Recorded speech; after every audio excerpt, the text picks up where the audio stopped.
Last video में हम लोग चैप्टर 9 को डिस्कस कर रहे थे, जिसमें हम लोग विटनेसेस के बारे में पढ़ रहे थे, यानी कि जो गवाही देने के लिए विटनेस को बुलाया जाता है तो उनकी गवाही कैसे होती है, ये सब प्रोसेस हम लोग देख रहे थे।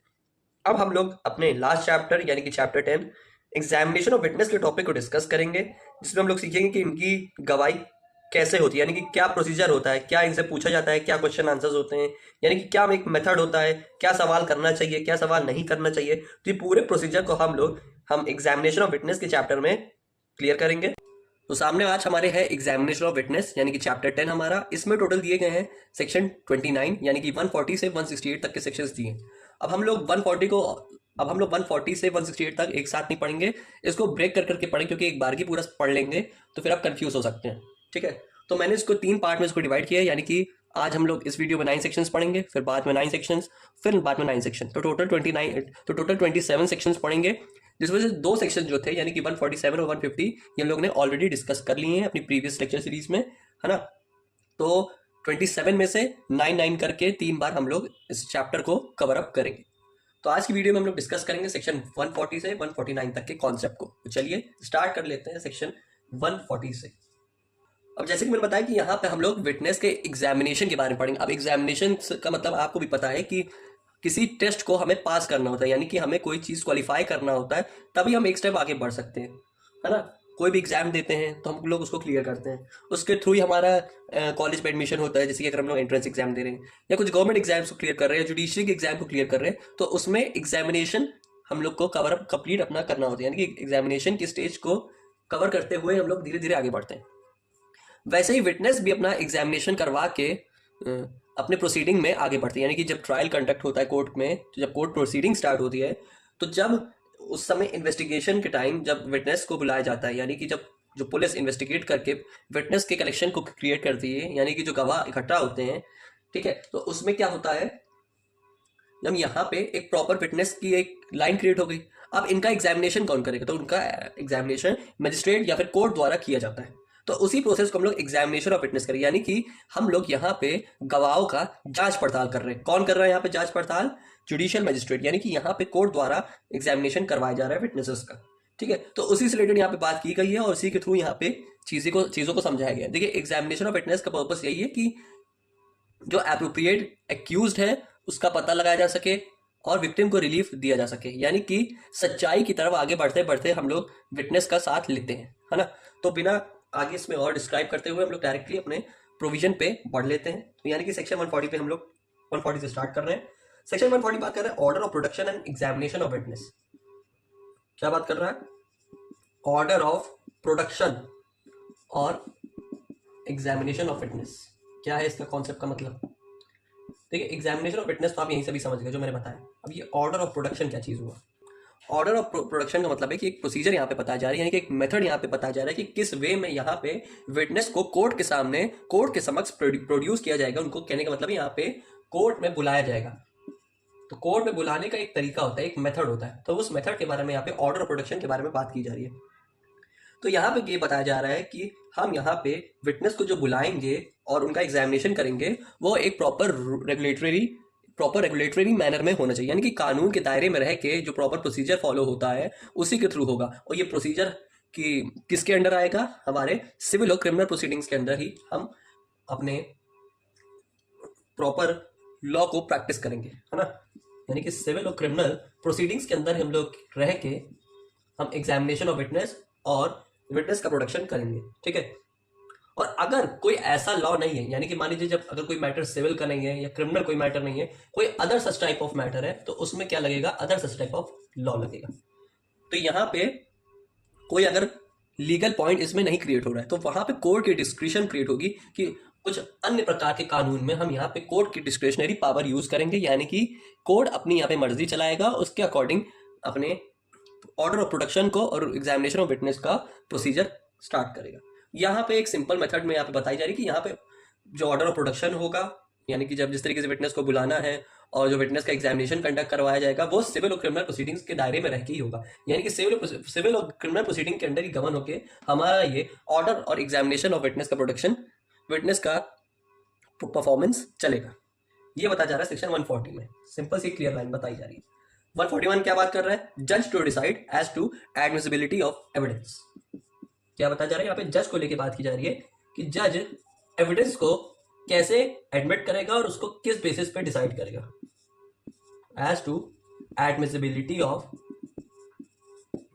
एविडेंस। कि यहां पे जज है वो कैसे किसी एविडेंस को एडमिट करेगा और किस वे में एविडेंस को यूज करेगा।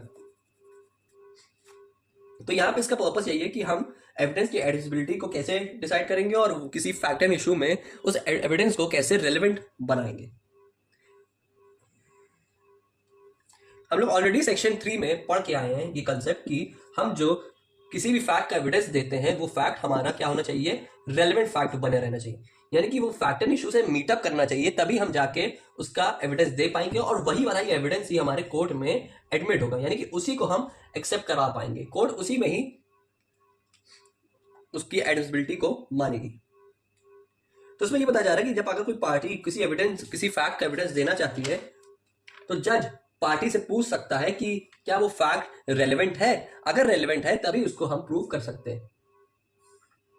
तो ये सवाल जज विटनेस से क्वेश्चन कर सकता है, और अगर उसको लगता है कि ये फैक्ट रेलेवेंट फैक्ट नहीं है, ये इररेलेवेंट फैक्ट है, यानी कि जो पॉइंट या फिर फैक्ट एंड इशू यहाँ पे कोर्ट के सामने प्रेजेंट हो रहा है वो उससे मीटअप नहीं कर रहा, वो उसके अगेंस्ट जा रहा है, तो वो यहाँ पे ऐसे फैक्ट को अलाउ नहीं करेगा और उसको यहाँ पे डिस्प्रूव क्रिएट कर देगा, यानी कि उसको मना कर देगा कि नहीं आपका फैक्ट इससे रेलेवेंट मैच ही नहीं कर रहा है, तो आप यहाँ पे इसका एडमिशन नहीं दे सकते, ये हम एडमिसिबल नहीं मानेंगे। ठीक है, इसका 141 का क्लॉज 1 ये बात कर रहा है, क्या बता रहे हैं यहाँ पे क्लॉज 141 का, कि यहाँ पे हम रेलेवेंट फैक्ट का ही एडमिशन देंगे, उसी को कोर्ट एडमिसिबल मारेगा, और अगर वो रेलेवेंट फैक्ट नहीं होगा तो कोर्ट उसको डिस्प्रूव कर देगी, कहने का मतलब है कि उसको अलाउ नहीं करेगी, नॉट अलाउड। 141 का क्लॉज 2 क्या बताना चाह रहा है कि यहाँ पे दो फैक्ट के बारे में बात की जा रही है, कि यहाँ पे दो तरीके की फैक्ट को लेकर यहाँ पे क्वेश्चन उठाया जा रहा है।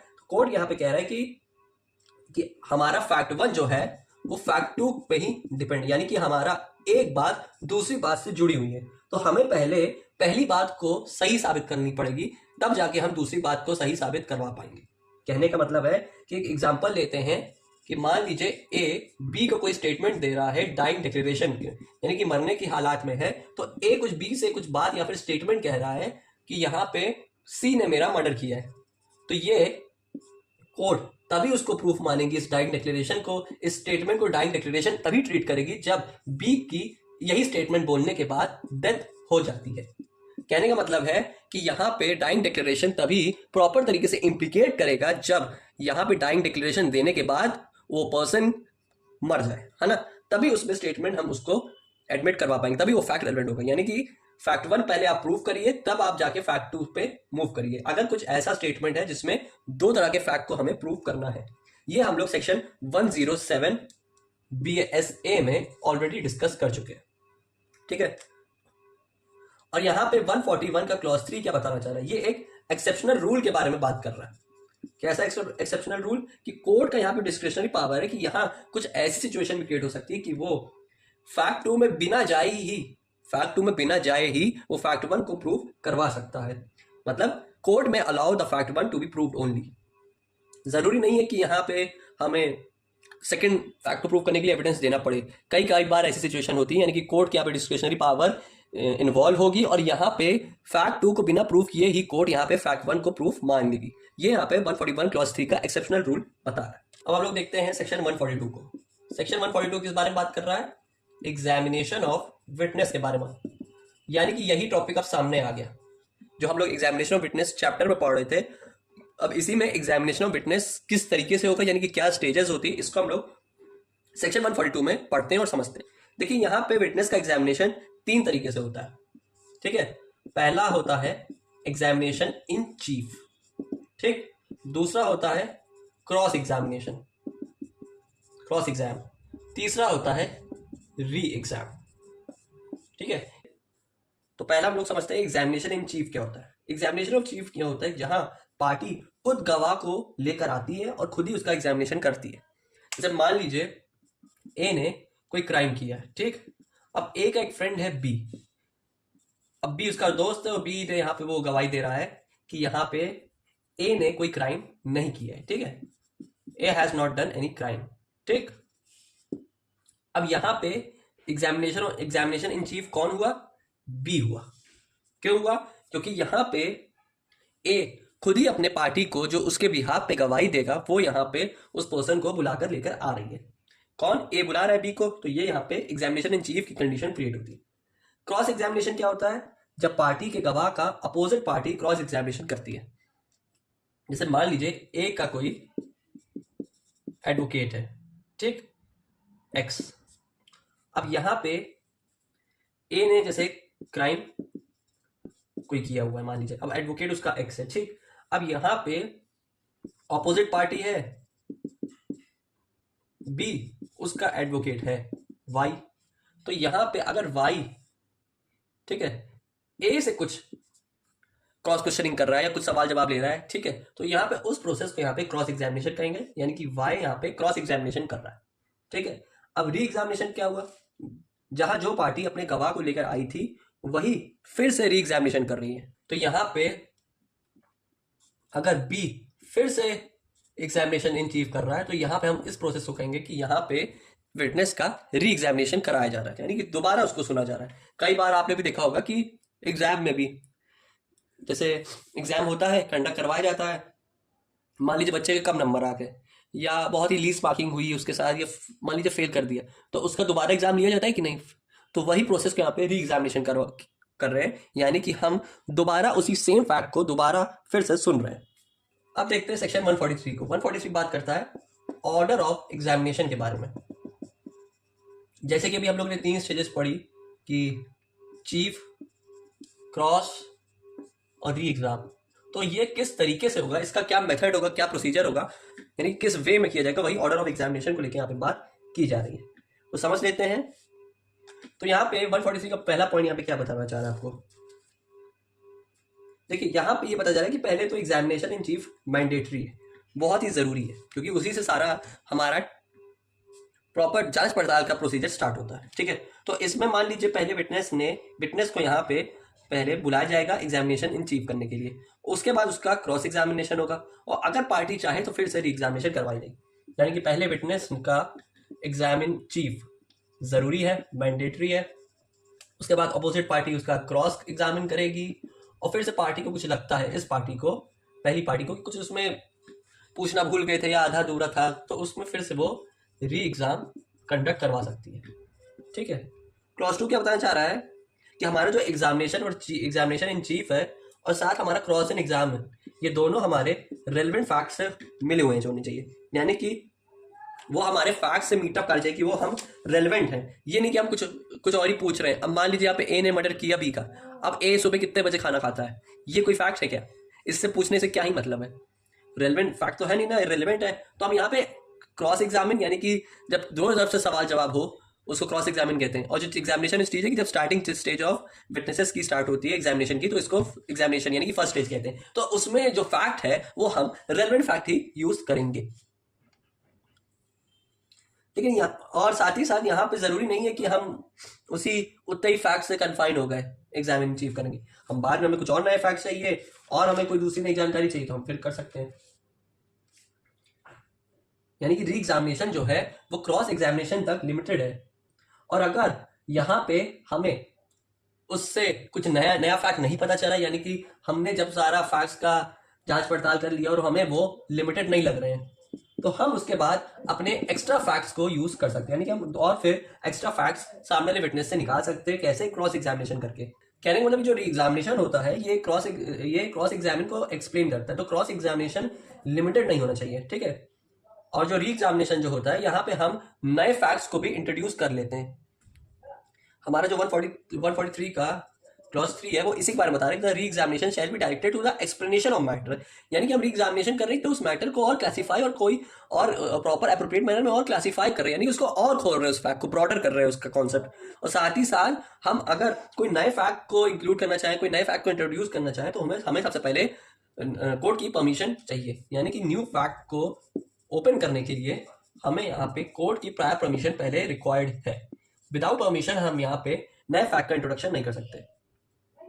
और साथ ही साथ जो क्रॉस एग्जामिन होता है ये एक प्रॉपर सब्सटेंस या फिर एक लीगल इंजन है किसी फैक्ट या फिर किसी सच्चाई को बाहर निकालने का, ठीक है। हम कोई फैक्ट को या कोई नई स्टेटमेंट को हम अगर और प्रॉपर एप्रोप्रिएट मैनर में ओपन करवाना चाहते हैं तो क्रॉस एग्जामिनेशन ही होता है। तो क्रॉस एग्जामिनेशन में पता क्या होता है, तो एक जो पार्टी होती है वो इतना फंस जाती है चारों तरफ से, यानी क्योंकि वो उसमें क्या बोले क्या ना बोले, क्योंकि सवाल जवाब प्रॉपर एप्रोप्रिएट मैनर में होते रहते हैं। एक सवाल पूछा दूसरा, दूसरा सवाल तीसरा, तो यहाँ पे वो इतना मैटर, इतना एप्रोप्रिएट मैनर में इतना वो हो जाता है, इतना रफ एंड टफ हो जाता है कि आप उसमें चाह के भी कुछ नहीं कर सकते, यानी कि आप फंस ही जाते हैं। तो इसको इसलिए एक एप्रोप्रिएट मैनर बोला जाता है कि उससे विटनेस की वेरासिटी को चेक किया जाता है, यानी कि वो कितना एप्रोप्रिएट और क्लियर बता रहा है अपने फैक्ट के बारे में। तो ऐसे ही ऑर्डर ऑफ एग्जामिनेशन होता है सेक्शन 143 में। देखते हैं 144 क्या बताना चाह रहा है। 144 बता रहा है cross examination of a person call to produce a document. Cross examine to produce a document, क्या मतलब हुआ इसका कि अगर हम किसी आउटर विटनेस का, यानी कि जो उस फैक्ट से जुड़ा हुआ नहीं है, वो विटनेस को हम यहाँ पे कोर्ट में समन कर सकते हैं, यानी कि कोर्ट में बुला सकते हैं। कब? जब हमें कोई डॉक्यूमेंट को प्रोड्यूस करवाना हो। ठीक है, क्या बताया जा रहा है कि यहाँ पे person summon to produce a document does not become a witness by the mere fact that he produces it and can not be cross examined unless until he is called a witness.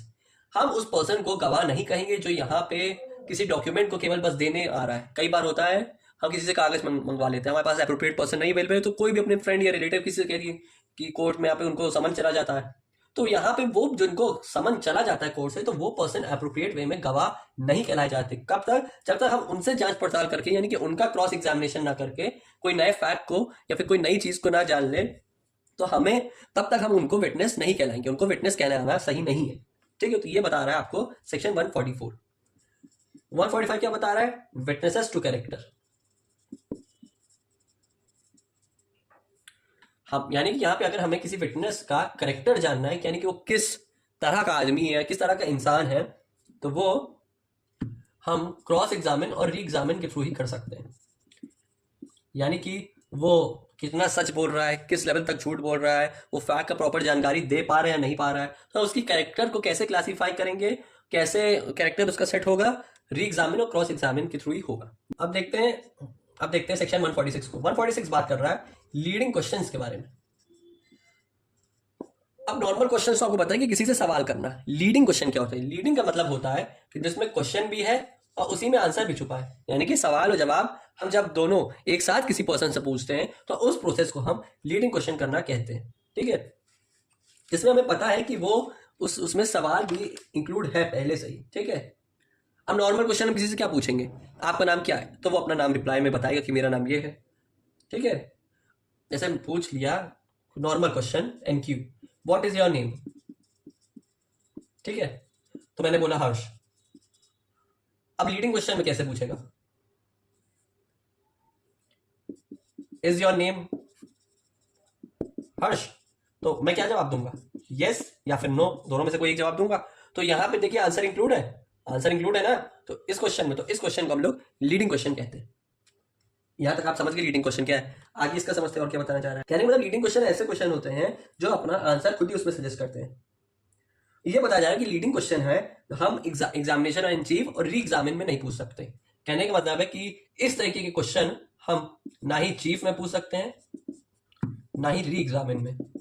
हम ये केवल किसमें पूछ सकते हैं, cross examine में। यानी कि जब प्रॉपर तरीके से सवाल जवाब होता है पार्टीज का आपस में कि तुम इस रात इतने बजे यहाँ थे, अच्छा इस समय क्या कर रहे थे, क्या तुमने ये कपड़ा पहना था, तो इस तरीके के क्वेश्चन जो हो गए ये थोड़े लीडिंग क्वेश्चन से मैच करते हैं। तो हम यहाँ पे क्रॉस एग्जामिनेशन के थ्रू ही हम लीडिंग क्वेश्चन कर सकते हैं, उसमें हम री एग्जामिन और क्रॉस एग्जामिन को नहीं जोड़ेंगे। और अगर हमें करना भी है, अगर मान लीजिए ऐसा कुछ इस दोनों को, तो हमें यहाँ पे कोर्ट की परमिशन लेनी पड़ेगी, तब जाके हम एग्जामिनेशन इन चीफ और एग्जामिनेशन करवा सकते हैं। यहाँ पे कोर्ट बता रही है थर्ड पॉइंट में कि यहाँ पे हम लीडिंग क्वेश्चन जो पूछते हैं किसी फैक्ट को लेके, तो उसकी परमिशन हमें कोर्ट इंट्रोडक्टरी और अनडिस्प्यूटेड फैक्ट को लेके ही हो सकती है। यानी कि यही दो तरीके के फैक्ट को लेके हम लीडिंग क्वेश्चन क्रिएट कर सकते हैं, या फिर जिसमें कुछ ओपिनियन हो रहा है, या फिर वो पहले से ही सफिशिएंटली प्रूव्ड हो चुके हैं। यानी कि इन तीन तरह के फैक्ट, जिसमें हम किसी फैक्ट का इंट्रोडक्शन कर रहे हैं, या फिर जिसमें कुछ ऐसी कुछ लड़ाई झगड़ा वाली कुछ ऐसा मतलब मैटर नहीं है जो कॉन्फ्लिक्ट क्रिएट करे, डिस्प्यूट क्रिएट करे, या फिर जिसको पहले प्रूव किया जा चुका है, हम मेनली हमारा टारगेट ये रहेगा कि यहाँ पे हम इस चीज़ के लिए भी लीडिंग क्वेश्चन कर सकते हैं, लेकिन इस तरीके की लीडिंग क्वेश्चन करने के लिए भी हमें कोर्ट की परमिशन ही चाहिए, इसके अलावा हम इसमें कुछ नहीं कर सकते। साथ ही साथ इसमें बताया जा रहा है कि अगर लीडिंग क्वेश्चन में अगर कोई पार्टी कुछ ऑब्जेक्शन रेज कर रही है तो हमें उसके ऑब्जेक्शन के अकॉर्डिंग उस सामने वाले पर्सन को गवाही देनी पड़ेगी, यानी कि अपनी टेस्टिमनी देनी पड़ेगी। कई बार होता है कि हम लोग लीडिंग क्वेश्चन पूछते हैं, सही जवाब गलत सवाल जवाब जब आपस में करते हैं किसी विटनेस से, तो उसमें सामने वाले पर्सन को अनदर पार्टी को ऑब्जेक्शन होता है, तो ऑब्जेक्शन के लिए हमें एक प्रॉपर एप्रोप्रिएट टेस्टिमनी देनी पड़ेगी और लीडिंग क्वेश्चन तब अलाउ किए जाएंगे और यहाँ पे उस समय उस पार्टी को जिसको ऑब्जेक्शन है उसको यहाँ पे बुलाया जाएगा और वो अपना विटनेस, अपना फैक्ट यानी कि अपना एविडेंस बोल के प्रूव कर सकता है। जैसे एग्जांपल लेते हैं, मान लीजिए पहले विटनेस नंबर 1 ने कोर्ट को बोला कि ए ने मुझे स्लैप किया है, मारा है, ठीक। विटनेस नंबर 1 ने अपने एडवोकेट के सामने बोला या ऑपोजिट पार्टी का एडवोकेट के सामने बोला, ठीक है। बाद में ये एग्जामिनेशन इन चीफ हो गया। क्रॉस एग्जामिन में इससे और थोड़ा घुमा फिरा के सवाल पूछा गया अलग तरीके में, इसको एक्सपोज करते हुए, क्या ए ने तुम्हें बहुत बुरी तरीके से मारा है, बीटन बैडली, काफी बुरी तरीके से मार किया है। इसने जवाब दिया यस। लीडिंग क्वेश्चन आ गया ना यहाँ पे। लीडिंग क्वेश्चन किसमें पूछा जा रहा है, किसमें, क्रॉस एग्जामिन में, क्योंकि क्रॉस एग्जामिन में ही हम लीडिंग क्वेश्चन पूछ सकते हैं। अब एडवोकेट ने और पूछा क्या तुमको डंडे से मारा ए ने, इसने फिर जवाब दिया यस। तो यहाँ पे पहले इसने क्या जवाब दिया था विटनेस ने कि इसने मुझे ए ने मारा है। अब यहाँ पे कह रहा है कि मुझे इसने डंडे से मारा है, पहला फैक्ट। अब इसने नए फैक्ट से सच पता चल गया ना, पहले इसने कुछ और बोला अभी इसने कुछ और बोला। तो इस तरीके से लीडिंग क्वेश्चन किया जाता है कि जिससे फैक्ट को और हम लोग प्रॉपर वे में छांट सके, उसका क्लैरिफिकेशन कर सके, यानी कि इम्प्योर क्या है प्योर क्या है ये हम लोग चेक कर सके। ये इसका 146 यानी कि लीडिंग क्वेश्चन का मतलब होता है। सेक्शन 147 हम ऑलरेडी डिस्कस कर चुके हैं, यानी कि हम राइटिंग में दिया गया एविडेंस का जो फैक्ट या फिर जो स्टेटमेंट राइटिंग में है तो उसका एविडेंस भी हम राइटिंग में ही देंगे। ये था सेक्शन 147 हम लोग पढ़ चुके हैं। अब 148 क्या बता रहा है, 148 बात कर रहा है cross examination as to previous statement in writing. अब क्रॉस एग्जामिनेशन हम कैसे करेंगे, प्रीवियस रिटन स्टेटमेंट पीडब्ल्यूएस का। कहने का मतलब है कि यहाँ पे अगर हम विटनेस का क्रॉस एग्जामिनेशन कर रहे हैं कोई प्रीवियस स्टेटमेंट को लेके, यानी कि जब होता है, जब क्राइम होता है, तो मान लीजिए ए ने पुलिस ऑफिसर को कोई स्टेटमेंट दिया कि ए ने मेरे साथ फिजिकल रिलेशन क्रिएट किया, यानी कि मेरा रेप किया है, ठीक है। अब यहाँ पे पुलिस ऑफिसर ने इसका ए का स्टेटमेंट इस लड़की का रिकॉर्ड कर लिया, तो ए का यहाँ पे क्या हो गया, प्रीवियस रिटन स्टेटमेंट होगा। अब विटनेस यहाँ पे अपने स्टेटमेंट बदल देती है, ठीक है, सॉरी, इसको एक सेकंड क्लियर कर लीजिए कि ए ने यहाँ पे मेरे साथ डोमेस्टिक वायलेंस किया, ठीक, ए ने मेरे साथ डोमेस्टिक वायलेंस किया, ये पुलिस ऑफिसर ने एज अ स्टेटमेंट रिकॉर्ड कर लिया ए का, ठीक है। बाद में जब कोर्ट में मैटर हुआ आया तो इसने बोला कि ए ने मेरे साथ डोमेस्टिक वायलेंस नहीं किया था, मेरे साथ रेप किया था, सॉरी एक्स ने। ये लड़की ए बोलती है कि यहाँ पे डोमेस्टिक वायलेंस के साथ उसने रेप भी किया है। अब देखिए यहाँ पे इस फैक्ट का कैसे प्रूफ होगा, प्रीवियस रिटन स्टेटमेंट से होगा। कैसे, जब इससे क्रॉस एग्जामिनेशन करवाया गया तो इसने राइटिंग में स्टेटमेंट दिए। अब उस राइटिंग के स्टेटमेंट में अब यहाँ पहले उसने कुछ और कहा है, यहाँ कुछ और बोल रही है, तो यहाँ पे उस प्रीवियस रिटन स्टेटमेंट को यहाँ पे प्रूव किया जाएगा और उससे यहाँ पे क्लैरिफाई किया जाएगा कि पहले फैक्ट में इसने कुछ और बोला, अब इस फैक्ट में कुछ और बोलना चाह रही है। लेकिन यहाँ पे हम उस फैक्ट को राइटिंग में ही प्रूव करेंगे, यानी कि जो उसने स्टेटमेंट लिखा हुआ है तो लिखा हुआ स्टेटमेंट उसी के थ्रू प्रूव होगा और हमें उसी फैक्ट का या फिर उतना ही सब पार्ट का हमें स्टेटमेंट प्रूव करना होगा जो उसको कॉन्ट्राडिक्ट करने के लिए यूज किए जा रहे हैं, यानी कि जो मेन पार्ट है, जो एप्रोप्रिएट मेन सब्सटेंस है, उसी के लिए यूज किया जाएगा। सेक्शन 148 को हम थोड़ा एक टेबल के फॉर्मेट में समझ लेते हैं। क्या बताना चाह रहा है कि कोई भी ऐसा प्रीवियस रिटन स्टेटमेंट है, एनी प्रीवियस रिटन स्टेटमेंट, ठीक है, तो उसका क्रॉस एग्जामिनेशन कैसे होगा, रिटन प्रीवियस रिटन स्टेटमेंट से होगा, ठीक है। कैसे होगा, बिना उसको दिखाए या उसको प्रूव किए, विदाउट शोइंग और proving what, previous written statement. बिना उसको दिखाए या बिना उसको प्रूव किए हम उसको प्रूव करेंगे। क्रॉस के बाद उसका फिर कॉन्ट्रडिक्शन होगा, कॉन्ट्रडिक्शन में उससे फिर सवाल पूछा जाएगा और अगर वो सवाल का जवाब यस में देता है, तो अगर उस सवाल का जवाब अगर नो में देता है तो क्या होगा? अगर यस में देता है तो उसका फिर क्रॉस एग्जामिनेशन होता है, फिर तब जाके यहाँ पे उसका प्रीवियस रिटन स्टेटमेंट उसको प्रेजेंट किया जाता है। और यहाँ पे भी वही है, अगर वो जवाब नो में देता है तो यहाँ पे भी प्रीवियस रिटन स्टेटमेंट दिखाओ, शो करो। अब यहाँ पे बोलता है कि हाँ, अगर वो एक्सेप्ट कर लेता है कि हाँ जो मैंने पहले मेरे बात बोली थी वो मेरी ही बात थी, मैंने ही लिखा है, अगर वो यस कर लेता है तो यहाँ पे विटनेस है वो कॉन्ट्रडिक्ट स्टैंड करता है यहाँ पे, ठीक है, कॉन्ट्रडिक्टेड। अगर वो बोलता है कि नहीं प्रीवियस रिटन स्टेटमेंट मैंने कोई बात ही नहीं कही, ये मेरे स्टेटमेंट है ही नहीं, अब तुम उस प्रीवियस रिटन स्टेटमेंट को अप्रूव करो कि अब तुमने जो पहले बात बोली वो क्यों बोली और कैसे बोली, वो चलो आप बताओ हमें। और जब कोई मैटर होता है यहाँ पे केवल कॉन्ट्रडिक्शन का, ठीक है, जब उसने पहले ही कुछ ऐसी बात बोल दी जो फैक्ट डायरेक्टली उससे क्लोज कर रहा था, है ना, यानी कि जब उसने एग्जामिनेशन इन चीफ में ही अपने फैक्ट का एप्रोप्रिएट इंफॉर्मेशन या फिर नॉलेज सामने वाले पर्सन को दे दी, तो यहाँ पे फिर डायरेक्ट कॉन्ट्रडिक्शन हो गया। तो ये था सेक्शन 148 का क्लैरिफाई एक प्रॉपर एप्रोप्रिएट स्टेटमेंट। हम लोग ने टेबल के फॉर्मेट में समझा कि हमें अगर किसी फैक्ट का क्रॉस एग्जामिनेशन करवाना है तो हमें प्रीवियस रिटन स्टेटमेंट की हेल्प ले सकते हैं जो कि राइटिंग में होना चाहिए, लेकिन हम उसको जब कोई नया फैक्ट जब अगर कोई पर्सन चेंज करता है तो हम उसके प्रीवियस रिटन स्टेटमेंट को यूज कर सकते हैं, लेकिन उसमें उस समय उस पर्सन को ना ही उस फैक्ट के बारे में हमें जानकारी देनी होगी और ना ही उसको दिखाना पड़ेगा। अब यहीं पे समझ ले रहे हैं आज के टॉपिक का लास्ट सेक्शन, सेक्शन 149। सेक्शन 145 बात कर रहा है लॉफुल मैनर के बारे में।